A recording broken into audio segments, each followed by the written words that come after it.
Hello everyone and welcome back to another week of footy tipping, and this week for you guys I've got my tips and predictions for this week's round 20. Now if you guys do go on to enjoy this video, as always could you please show me that by liking the video as well as subscribing to the channel if you guys are new.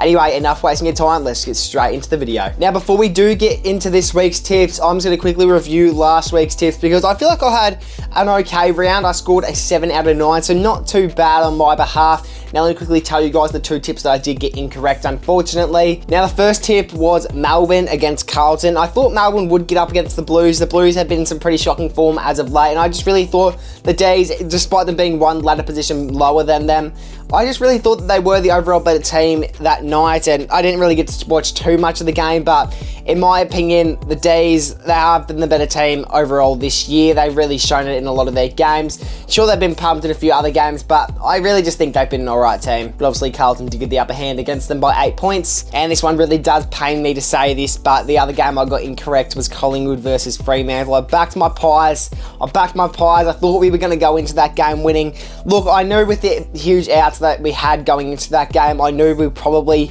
weren't going to be able to get up by that much. I was thinking maybe we'd get up by around 3 goals, but in the end, the Fremantle Dockers, they really just had a really strong fourth quarter. At one point, we were up by 22 points, and Fremantle really just stormed home and got over the top of us. Other than that, before we do get into the tips, I just want to quickly acknowledge the fact that I do have a tipping comp over on the ESPN app. The link to join the competition is in the description below. Currently, the top 3 is looking pretty scary, as currently first and second place are tied with the most points with 123. Third place is DeConti 8 with 122 points. Second place is Ash Pies with 123 points, and slightly higher than him due to margin is PJRM with the same amount of points, just better margin. And it is certain that they are going to want to maintain that spot on the ladder, as if you do finish first place, you do receive a cash prize of $100. Second place receives $30 and third place receives $15. So you're not going to want to miss out on joining this competition. It's never too late to join. Description, that's where the link is to join.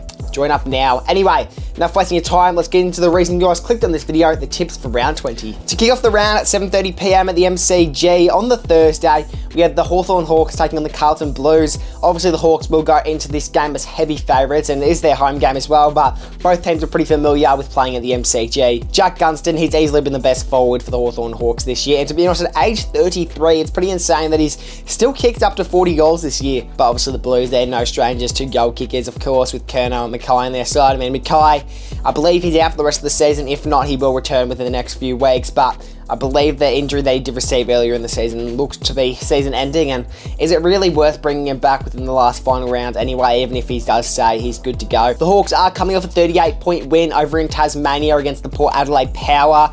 It seemed like that was a pretty close game, looks to be a close finish, but obviously the Hawks just ran over the top of them in the fourth quarter. As for the Blues, they'll be pretty happy with their 8-point win over Melbourne. I obviously did not tip the Blues going into that game. I really did not think they had that in them, but they proved me wrong, and they're slowly ranking up in the ladder, but obviously not by much, and they're ruled out of finals regardless, so the ladder really means little to nothing. But for reference, the Hawks do sit at 5th on the ladder, and the Carlton Blues sit at 12th, so as you can tell, there's a huge skill gap in between those two teams. And to be honest, if the Hawks want a chance at making the top 4 this year, they're probably going to have to win games like this by a pretty comfortable margin, get that percentage up, obviously, and just get more points to their name. And I think the Hawks are still a chance at that top 4. They're only just missing out. Nonetheless, though, this should be a pretty easy tip to go for, and I think I'm going to go the Hawks here by 40. All right, now moving on to the Friday games, we've got Essendon taking on the Western Bulldogs. This will be at Marvel Stadium at 7:20 p.m. Now, despite these teams only being 5 ladder spots away from each other on the ladder, the Bulldogs are actually really heavy favourites at the moment, and to be honest, the Bulldogs really need another win to their name. They've lost last week's game, unfortunately, and with them sitting at 9th on the ladder, it's going to be really hard for them to scrape that way into the top 8. To be honest, it's really just shown that they really cannot beat a good side. But to be honest, they have made it pretty close against some of the top sides. I feel like they didn't do too bad against Brisbane last week. Obviously, earlier in the season, it was only 6 points against Collingwood, and yeah, I feel like the Dogs really have shown their skill this year. They just really struggle in the fourth quarters getting over the line, and it just doesn't matter. It doesn't matter if you put up a fight all game. All that matters is what happens in the final term. What happens when that final siren sounds. And to be honest, if it's not your team's song playing at the end, it's really just not worth it. And I just don't see a world where the Dogs make the top 8 this year. I think they will remain at 9th place by the end of the season. But this is definitely a win that they need to their name for any any slight hope of making the top 8 this season, and that's obviously why I'm going to go the Dogs on this one. Obviously the Bombers, they've been some pretty poor form as of late. I mean, they even lost to Richmond the other week. Like that is all of all lows. I mean, it's going to be pretty hard for the Bombers to get over the line this week. And to be honest, I think with Essendon losing to Richmond the other week, it's really going to be hard for them to get over the line this week. And I'm going to tip 2 pumpings to start off the round, and I'm honestly going to tip the Bulldogs to win this one by 42 points. Probably not the ideal start to this week of footy, but we have got 2 games of footy on the Friday night, and this time we're moving over to the SCG, and this is at 7:50 p.m. between the GWS Giants and the Sydney Swans. I'll tell you what, I'm pretty keen for this game. I mean, despite both teams being pretty far away from each other on the ladder, and to be honest, the skill between these 2 teams are very far apart, but I feel like whenever it's the Battle of the Bridge clash, they always put up a fight. Both teams, they always manage to make it a close game majority of the time. I mean, take a look at last year's prelim final between the Giants and the Swans. That was probably one of the best finals we saw all final series. I mean, the Swans ended up fumbling it in the end, and ended up losing by 60 points in the grand final, so that's not ideal for their season. But to be honest, the Swans, they've been pretty shocking this season. New coach, that might be the reason on why. Both teams have a pretty strong midfield, and I'd like to say a pretty strong forward line as well. I would say the Giants are better when it comes to defending than the Sydney Swans are, which is what I think will benefit them a lot going into this game, the GWS Giants, and it is obviously their home game at NG Stadium as well, which is pretty much the only reason why I am going to tip them going into this game, the Giants, and I don't think it'll be by much. I actually reckon we've got a pretty close-ish clash going into this one. I'm going to tip the Giants to win this game by 2 goals. Now let's start off the Saturday, and I'll tell you what, we've got a few rivalries on the Saturday, and to kick it off, we have got the cute clash between the Gold Coast Suns and the Brisbane Lions at 1:20 p.m, and this game is at People's First Stadium, giving the Gold Coast Suns a home ground advantage. And I'll tell you what, I feel like the Suns do typically struggle against the Brisbane Lions, so the fact that it is their home game, they're going to be very keen. Although the last time they did play at People's First Stadium was against the Pies 2 weeks ago, and they got up in probably one of the better games of the year, I will tell you that, and I'm a Pies fan, and even I can admit that. And I'll tell you what, the Brisbane Lions, this is a huge game for them. There's still a chance of finishing first on the ladder. They're a chance of being the minor premiers. This will really put them to the test. It's going to be a huge rivalry. It's always a huge rivalry between these 2 teams, but I tell you what, it's not always necessarily close, and I feel like the Brisbane Lions, they're just overall the way stronger team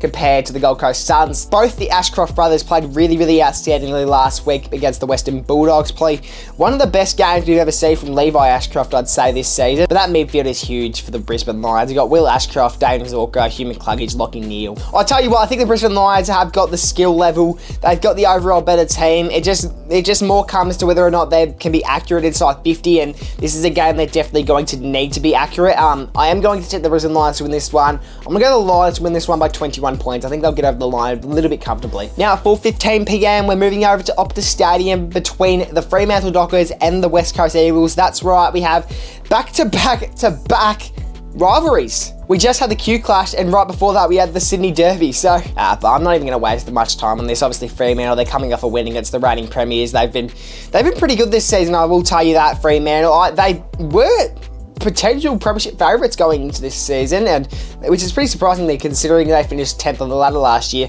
But I feel like they've had a pretty good season. They started off the season pretty poorly, but they're finding some form now, and it looks like they will finish inside the top 8 this year, and the West Coast Eagles, they're guaranteed to win the wooden spoon. So, despite it being a derby, despite being a huge rivalry over in Perth, I just don't see the West Coast Eagles putting up much of a fight, and I'm going to go the Fremantle Dockers to win this one by probably 45 points. And a following dull game of footy, 7:35 p.m. at Marvel Stadium, we have the Geelong Cats versus North Melbourne. Should I just go straight into it? Cats by 50. Nah, I think North Melbourne at Marvel Stadium, they'll do well. They'll put up a bit of a fight. Hopefully Nick Lucky can kick it back. That'll definitely benefit them a lot. I just don't think North Melbourne will have what it takes. The Cats, they're still a huge contenders for this year's flag. They've found their way into the top 4, and they're doing really well. They are dropping slowly on the ladder, but as long as they have that top 4 spot, I don't think they'll really complain. They'll be probably the best midfield in the comp, if not one of the best. Their forward line's huge. Obviously, Jeremy Cameron is locked into win the Coleman at this point in time, and I'd say their defence is pretty good as well. So I'm going to tip the Cats to win this one. Obviously, North Melbourne, they have some key players in Sheasel, Simpkin, obviously Nikolaki, as I mentioned earlier, but I just don't think those players are going to be enough to get them over the line. LDU is another important one as well, but I just don't think they're going to have what it takes to get over the line. I'm going to go Geelong to win this one by 51 points. Now, to finish off all these rivalries, we have the showdown to end things off at 8:10 p.m. at the Adelaide Oval on the Saturday between the Adelaide Crows and Port Adelaide. This is the Adelaide Crows home game, but both these teams play their home games at the Adelaide Oval anyway, so not that it really matters anyway. But I'll tell you what, the Showdown's probably one of the better rivalries in the competition, if not the best. It's typically a close game between these two teams, and Joshua Shelley in last year's Showdown showed his teeth to the crowd. Although I say they're very similarly informed, because I see Port Adelaide as a top 8 side. I don't know how they currently sit 11th on the ladder. I don't see them as that bad of a team, to be honest with you. Obviously, they had a rocky start to the start of the season, losing to the Pies by 92 points. But they've been putting in a bit of effort as of late. I mean, they made a close game against Hawthorn at Tasmania for the first 3 quarters, and then they just got run over the top of in the fourth. Bet West Coast the week before, probably should have bet them by more, by 26 points, but only lost to the Lions by 28. Defeated the Blues by 50 points, which was absolutely huge, and then obviously lost to the Swans the week before by 20 points. So I tell you what, it's not that bad for the Port Adelaide Power, but obviously the Adelaide Crows, they typically get over the line, and they have smashed a few teams here and there, so that's why they do currently sit in the top 4. And I tell you what, Adelaide could be the real deal this year. I think the only thing really holding them back come finals time is the lack of finals experience between all of their players. Overall, I think we've got a close game on our hands. I'm going to Adelaide to get this one.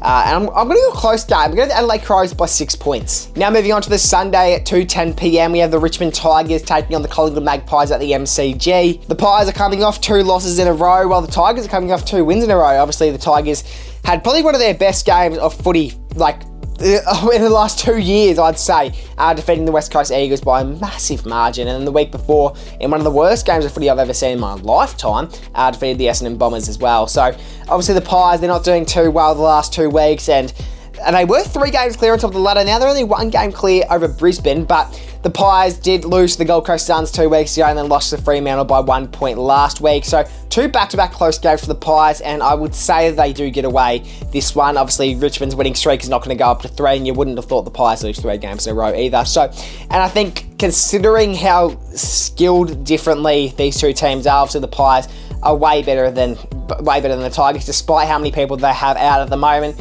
injuries-wise, and obviously Craig McRae just keeps dropping a bunch of really skilled players. Why did we drop Tom Mitchell in memory last week? I don't know. But hopefully we have a few players back this week. Bobby Hill's likely to make his return. He's been out for a few weeks due to personal reasons. I'll tell you what, the other week I was thinking I reckon we're going to rest Nick Dacos against Richmond. He just doesn't look that fit. I think he's a bit injured. He's probably a bit sore in some places, so we'll probably give him a rest against Richmond. But after last week's game against Fremantle, where he got 43 possessions and a goal, and that was off the half back. That was off half back, and he found 43 touches, and a goal as well, might I add. I don't know why I'm backwards at kicking goals, but it's Nick Dacos, so I'll take it. So I'm pretty keen for this game. I think the Pies will probably win this one. Not as much as what I would hope for, but I think the Pies will win this game with 39 points. And now I feel like we have a close game on our hands to finish off this week of footy at 3:15 p.m. We have the St Kilda Saints taking on the Melbourne Demons, and this will be at the Marvel Stadium. 15th place taking on 13th place. Believe it or not, the D's are favourites going into this game, which I'll tell you why in just a moment. Obviously, they've got Bailey Fridge and Cozzy Pickett, the small forwards. Malcolm, who's been really, really good the last few weeks. Petrarca and Oliver in that midfield, and probably top 3 ruckman in the league, Max Gawn, and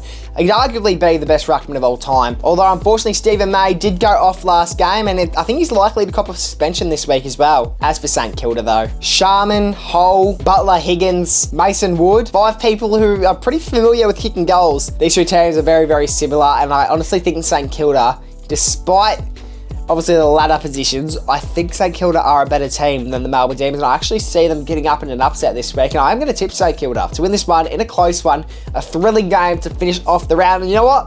I'm going to go St Kilda to win this game by 1 point. 1 point, that's the margin I'm going to go with. Now, if you guys did enjoy today's video, as always, could you please show me that by liking the video as well as subscribing to the channel if you guys are new. Anyway, that will be it for this week of tipping. Hope you all did enjoy, and I'll see you all in the next bit of content that I post here on the channel.